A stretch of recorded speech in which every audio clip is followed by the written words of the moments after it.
Fourth chapter year, जो कि class 7th NCERT environment से है। तो चलिए हम लोग स्टार्ट करते हैं फोर्थ चैप्टर ईयर, और ऑलरेडी हम लोगों ने फर्स्ट सेकंड थर्ड कंप्लीट कर चुके हैं। तो चलिए फोर्थ चैप्टर जो ईयर है, ईयर क्या होता है? Our earth is surround by a huge blanket of air called atmosphere. ठीक है, आवर अर्थ जो है surround by the huge blanket of air. ठीक है, एक ब्लैंकेट ऑफ ईयर से जो है ढका हुआ है, जिसको हम लोग एटमॉस्फेयर बोलते हैं। All living beings on this earth depend on the atmospheres. जितने भी लिविंग बींग्स है वो किस पे डिपेंडेड है? एटमॉस्फेयर पे डिपेंडेड है अपने सर्वाइवल के लिए। It provide us with air we breathe, जो कि हमें एयर देती है, हवा देती है सांस लेने के लिए। And we protect us from the harmful effect of the sun rays, और उसके साथ साथ जो है हमें जो हार्मफुल इफेक्ट है सन रेज से, उससे भी हमें बचाती है। Without use blanket of protections we would be baked alive by the heat of the sun's during the day and get frozen during the night time. So अगर हमारे पास ये ब्लैंकेट ऑफ प्रोटेक्शन जो कि इन्वायरमेंट नहीं होती तो हम जीवित नहीं रहेंगे, क्योंकि जो सन डे टाइम में जो हमारे हीट जो है काफ़ी ज़्यादा हो जाएगा अर्थ पे, और नाइट के टाइम में जो कूल काफ़ी ज़्यादा हो जाएगा, फ्रोजन हो जाएंगे। सो जो है इन्वायरमेंट जो है हमारे लिए बहुत ही इंपॉर्टेंट है। यहाँ पे कुछ ये दिया गया हुआ है, कंपोजिशन ऑफ एटमॉस्फेयर। ओके, क्या क्या कंपोजिशन से जो है एटमॉस्फेयर बनी हुई है? Do you know that the air we take in while breathing is actually a mixture of many gases. काफ़ी सारे जो है गैसेस के जो मिक्सचर्स, जैसे नाइट्रोजन हो गया, ऑक्सीजन हो जाएगा, जिस पर two gases which make up a bulk of atmosphere. जो कि बल्क ऑफ एटमॉस्फेयर जो है दो ही गैसेस को, मेनली जो नाइट्रोजन और ऑक्सीजन, उसके साथ साथ जो है कार्बन डाइऑक्साइड भी रहता है, हीलियम भी रहता है, ओजोन भी रहता है। ठीक है, hydrogens are found in the lesser quantity. Hydrogen जो है लेसर क्वांटिटीज़ में रहता है। Apart from this the gases tiny dust particles भी होते हैं। ठीक है, तो आप यहाँ पे देख सकते हैं कि जो कार्बन डाइऑक्साइड 0.03% पे है। ठीक है, gas all others, nitrogen gas जो 78% जो हमारी नाइट्रोजन गैस है, और 21% जो हमारी ऑक्सीजन गैस है। ठीक है, तो नाइट्रोजन जो है is the most plentiful gas in the air, जो सबसे ज़्यादा 78% है। When we inhale we take some amount of nitrogen into our lungs and exhale it. तो जब नाइट्रोजन 78% में है हमारे इन्वायरमेंट पे, तो जब हम लोग सांस लेते हैं तो कुछ अमाउंट जो है, सम अमाउंट जो है नाइट्रोजन जो है हमारे लंग्स पे जाती है, और फिर उसके बाद एक्सेल हो जाती है। तो बट प्लांट जो है, प्लांट्स को जो है नाइट्रोजन की ज़रूरत होती है सर्वाइवल के लिए। They can not take nitrogen directly from the airs, और ये जो है डायरेक्टली जो है एटमॉस्फेयर से नहीं ले पाती है। कौन? प्लांट्स। ठीक है, जैसे बैक्टीरिया जो है उसकी लिए हेल्प करता है। बैक्टीरिया जो है that live in the soil and root of the some plant, कुछ प्लांट के जो रूट्स में जो है पाया जाता है, सोइल में रहता है, जो कि नाइट्रोजन को टेक करता है from the year and changes it's from so that the plant can use it. इनके माध्यम से जो है, जो कि बैक्टीरिया जो है रूट्स में, सोइल में जो प्रेजेंट होता है, तो इसी के माध्यम से जो है नाइट्रोजन गैस को इनहेल करता है। ऑक्सीजन जो है एक second most प्लेंटिफुल gas in the year. हम लोगों ने देखा कि अप्रॉक्स जो है 21% जो है ऑक्सीजन की मात्रा होती है हमारे इन्वायरमेंट पे। Human and animals take oxygen from the air as the breath. Human और एनिमल्स क्या करता है? ऑक्सीजन को लेता है, ओके, सांस। लेकिन जो ग्रीन प्लांट होता है produce oxygen during the photosynthesis. हम लोग सब जानते हैं कि जो ग्रीन प्लांट होता है वो ऑक्सीजन को प्रोड्यूस करता है ड्यूरिंग द फोटोसिंथेसिस टाइम के। In this way oxygen contain in the years remain a constant, और इसके वजह से जो ग्रीन प्लांट होता है कंटिन्यू क्या करता है? ऑक्सीजन को रिलीज करता है। कब? फोटोसिंथेसिस के वक्त, और इससे जो हमारी ऑक्सीजन की जो मात्रा है कांस्टेंट बनी हुई रहती है इन्वायरमेंट पे। If we cut a tree then this balance gets disturbed. लेकिन अगर ट्री को अगर कट किया जाए तो ये जो बैलेंस है ये डिस्टर्ब हो सकती है। उसके बाद आता है carbon dioxide gas is another important gas. एक अनदर इंपॉर्टेंट गैस माना जाता है कार्बन डाइऑक्साइड को। ग्रीन प्लांट जो है use carbon dioxide to make their food and release oxygen. ठीक है, ग्रीन प्लांट जो होती है कार्बन डाइऑक्साइड गैस को यूज़ करता है अपने फूड प्रोडक्शंस के लिए, और उसके बाद जो है फिर ऑक्सीजन को रिलीज़ करता है ड्यूरिंग द फोटोसिंथेसिस के वक्त। ह्यूमन और द एनिमल जो है रिलीज कार्बन डाइऑक्साइड्स, ह्यूमन और एनिमल्स क्या करते हैं, कार्बन डाइऑक्साइड गैस को रिलीज करता है। The amount of carbon dioxide release by the human और animal seems to be equal to the amount of use by the plant.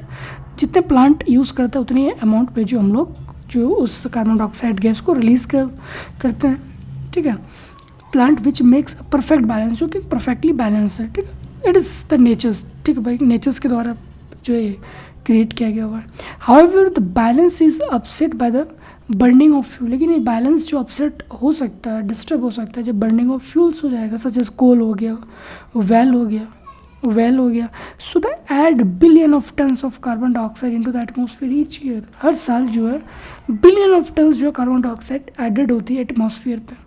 As a result the increase volume of carbon dioxide, और इससे क्या होता है कि हमारा carbon dioxide की जो मात्रा है वो ज़्यादा हो जाता है, और इससे हमारा इफेक्ट पड़ता है अर्थ, वेदर और क्लाइमेट पे। When air is heated it expand, जब एयर क्या होता है, जब हीट होता है तो धीरे वो क्या एक्सपैंड करने लगता है, बिकम लाइटर, हल्का हो जाता है, एंड गोज अप, फिर उसके बाद क्या होता है, एयर मूव करने लगती है ऊपर की तरफ, ठीक है। कोल्ड एयर इज डेंसर, जो कोल्ड एयर होता है वो डेंस होता है, हैवी होता है। That is why the trend to sink down, इसलिए जो आप देखोगे कि वो सिंक डाउन कर। When hot air rises, cold air from the surrounding areas rushes them to fill the gaps. So this is how the air circulation take place, और इसी से क्या होता है, एयर सर्कुलेशन जो है टेक प्लेस होती है हमारी अर्थ पे। अब हम देखते हैं कि स्ट्रक्चर ऑफ द एटमॉस्फेयर, ठीक है। Structure of the atmosphere, our atmosphere is divided into the 5 layers, 5 layer में जो उसको डिवाइडेड किया गया starting from the earth surfaces से। पहला क्या है, ट्रोपोस्फियर, दूसरा स्ट्रेटोस्फियर, तीसरा मिजोस्फियर, थर्मोस्फियर एंड एक्सोस्फियर। सबसे पहला आता है ट्रोपोस्फियर, ठीक है। Troposphere this layer is the most important layer माना जाता है हमारे एटमॉस्फेयर पे। It average height is 13 kilometre, इसका जो एवरेज हाइट होता है 13 किलोमीटर होता है। The air we breathe exist here, और हम लोग जो है इसी 13 किलोमीटर के रेडियस में आते हैं। ऑलमोस्ट ऑल दी वेदर्स फिनोमिनन जो है, रैनफॉल हो गया, फॉग हो गया, हेलस्टॉर्म हो गया, अकर इन दिस लेयर, ये सारे इसी लेयर पे होता है, ट्रोपोस्फियर पे ही होता है। उसके बाद आता है स्ट्रेटोस्फियर। स्ट्रेटोस्फियर जो है अबव द ट्रोपोस्फियर, ट्रोपोस्फियर के अबव जो है स्ट्रेटोस्फियर है। ये हमारा क्या होगा, ट्रोपोस्फियर हो गया, ये वाला, ठीक है। ये वाला क्या होगा, ट्रोपोस्फियर हो गया। अब हम देखते हैं ये वाला स्ट्रेटोस्फियर, दिस पार्ट स्ट्रेटोस्फियर हो गया। तो अबव द ट्रोपोस्फियर जो स्ट्रेटोस्फियर है, lies the stratosphere, it expand up to the height of 50 kilometres, और ये जो इसकी हाइट जो है 50 किलोमीटर्स इसकी हाइट है।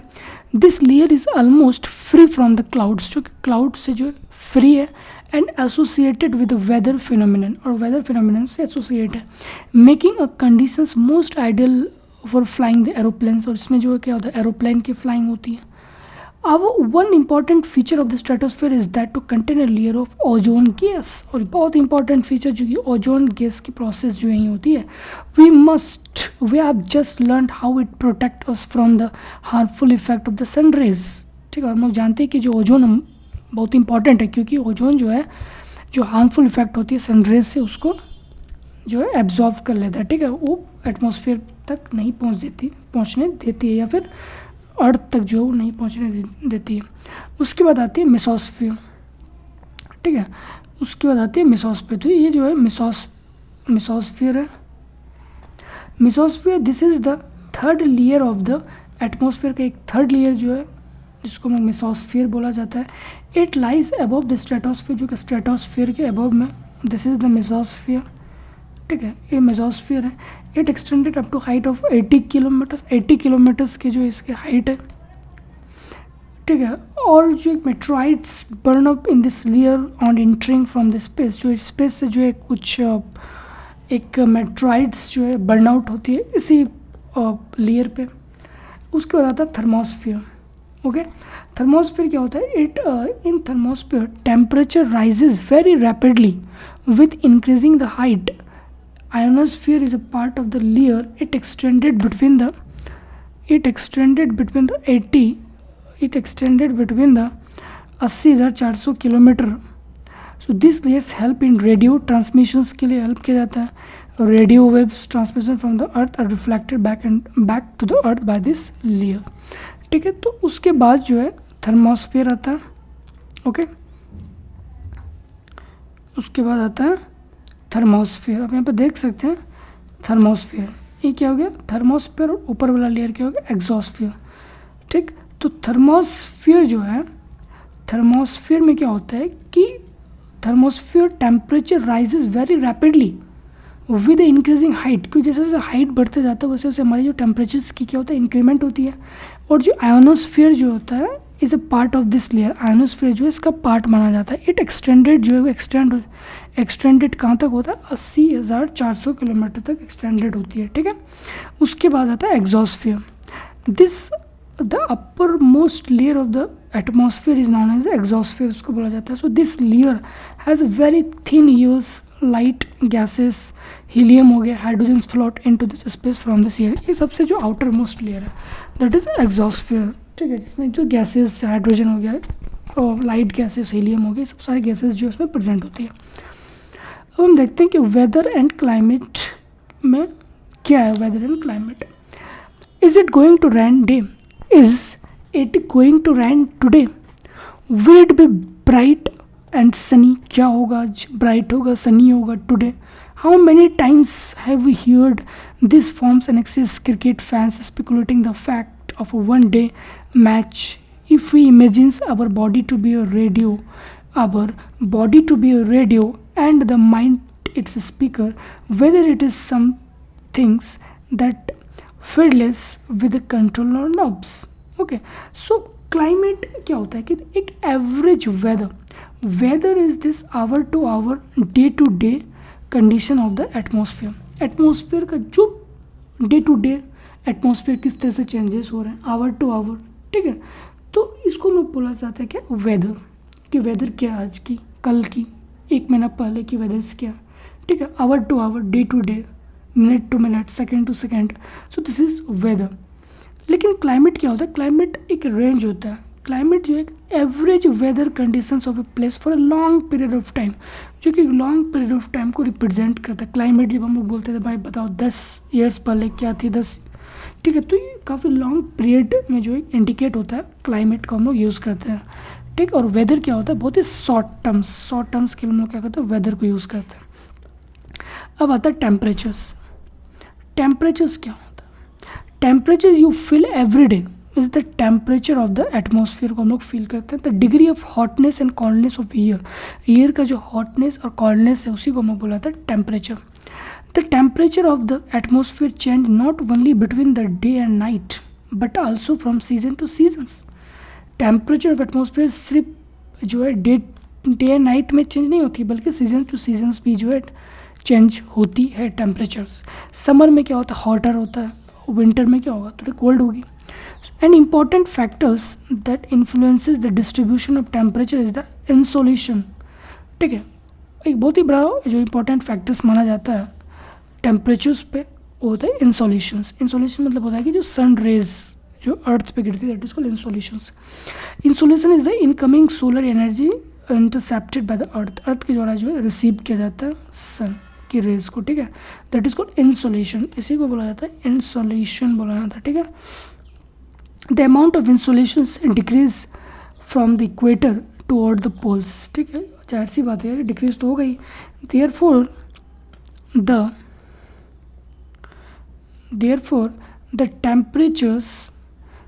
Temperature decreases in the same manner में जो हमारे टेम्परेचर डिक्रीजेज होता है जब हम पोल में जाएंगे.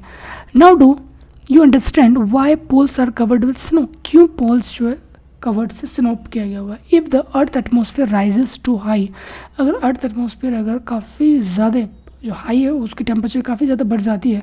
If you would become too warm for some crops to grow, temperature in cities जो है is much higher than that of the village. ठीक है, सिटीज़ में देखे होंगे कि काफ़ी ज़्यादा टेम्परेचर जो हाई हो जाता है as compare to village. So the concrete and the metal is building and the road gets heated during the daytime. So this heat is released during the night time. So also the crowded high rise building of the cities trap the warms and thus raise the temperature of cities का temperature क्यों बढ़ता है? क्योंकि cities में जो बड़े बड़े buildings होते हैं, बड़े बड़े बिल्डिंग्स क्या होता है कि टेम्परेचर्स को क्या करता है, ट्रैप कर लेता है, और इसके जो सामने के जो मॉलिक्यूल्स होते हैं, जो एयर के जो पार्टिकल्स होते हैं वो भी क्या होते हैं, वार्म हो जाते हैं, गर्म हो जाते हैं, और इससे जो हमारी ओवरऑल जो टेम्परेचर्स है वो बढ़ जाती है। ओके, अब देखते हैं air pressures.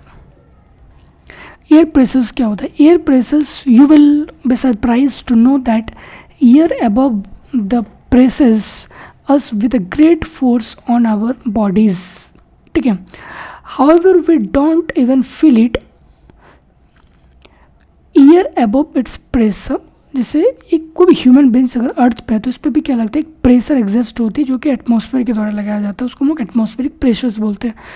Because the pressure presses us from the all directions in our body exert a counter pressures.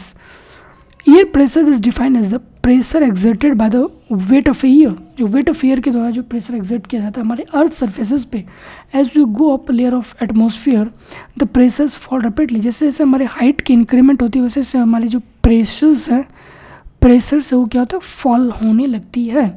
So the air pressure is highest at a sea level. अब चले जो सी लेवल पे, वहाँ पे आपको हाईएस्ट एयर प्रेशर्स देखने को मिलेगा एंड डिक्रीजेज विथ हाइट, और जैसे जैसे हाइट की आपकी इंक्रीमेंट होगी वैसे वैसे प्रेशर्स जो आपकी डिक्रीज होती चली जाएगी। Horizontally the distribution of air pressures is influenced by the temperature of air at a given places. In areas with the temperature is high the air gate heated and rises. और कहीं पे भी अगर temperature से ज़्यादा है तो वहाँ के जो एयर मॉलिक्यूल्स है ऑटोमेटिकली क्या हो जाएगा, हीट हो जाएंगे, और हीट के बाद वो राइज होने जो है राइज अप हो जाएंगे। ठीक है, ऊपर की ओर उठने लगेंगे उसके मॉलिक्यूल्स। क्यों? क्योंकि हीट हो चुका है, और हीट के बाद क्या हो जाएगी, वो हल्का हो जाता है। So this create a low pressure area. तो वहाँ पे क्या होगा कि लो प्रेशर एरिया जो जनरेट होता है, और लो प्रेशर जो है associated with cloudy skies and wet weathers का एक जो है साइन है।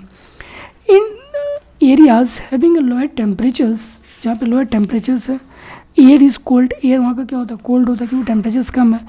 It is therefore heavy, and heavy air जो यहाँ पे sink and create a high pressure area. और वहाँ पे जो प्रेशर्स क्रिएट होता है क्योंकि हाई होगा, क्योंकि जो एयर है वहाँ पे कोल्ड है तो कहीं भी जो है राइज नहीं हो पाएगा तो वहीं पे जो है वो रह जाएगा। तो इसी से जो है पे हाई प्रेशर एरिया जो है पे डेवलप होता है। Air always move from the high pressure area to low pressure area, और एयर जो है हमेशा ही high pressure to a low pressure area पे जो इसकी मूवमेंट होती है। अब देखते हैं विंड। ओके, अब देखते हैं हम लोग विंड को हम लोग देखते हैं कि the movement of air from the high pressure area to low pressure area. अभी हम लोग पढ़ा कि हाई प्रेशर एरिया और लो प्रेशर एरिया क्या है। एयर की जो मूवमेंट होती है हाई प्रेशर एरिया से लो प्रेशर एरिया पे, उसी को बोला जाता है wind. Means the movement of air कहाँ, हाई प्रेशर एरिया से लो प्रेशर एरिया में। You can see wind at works as it's blow dry leaves down the pavement of the uproot trees during the storm. Sometimes when the wind blow gently, you can even see it blowing away smoke or the fine dust. At the same time, so we can strong that it's difficult to walk against it.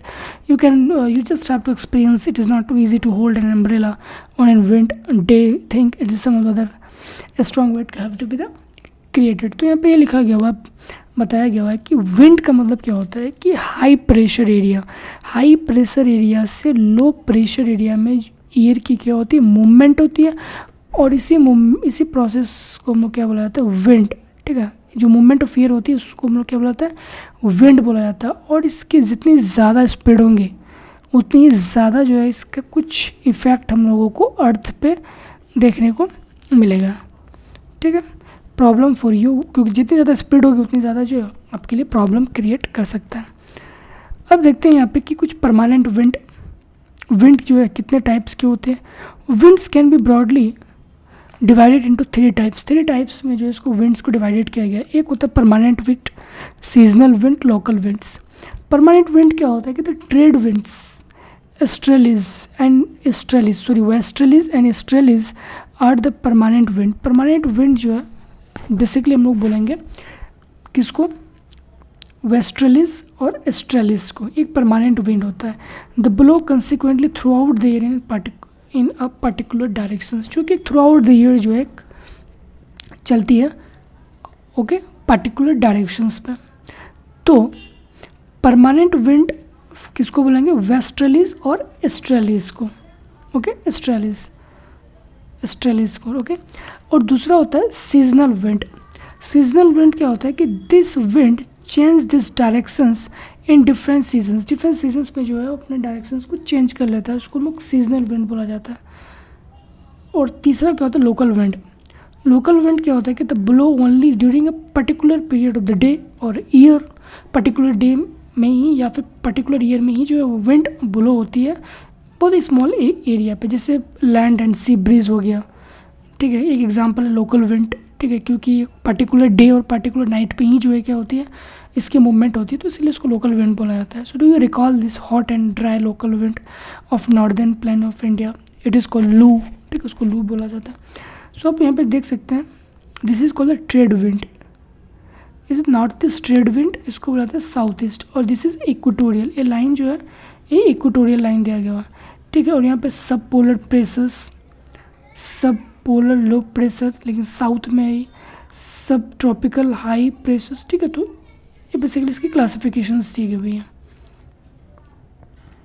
अब हम देखते हैं cyclone. Orissa जो है located in the eastern sea coast in India is prone to cyclone that originate in the bay of Bengal on 18 October 1999 में जो है occur हुआ था।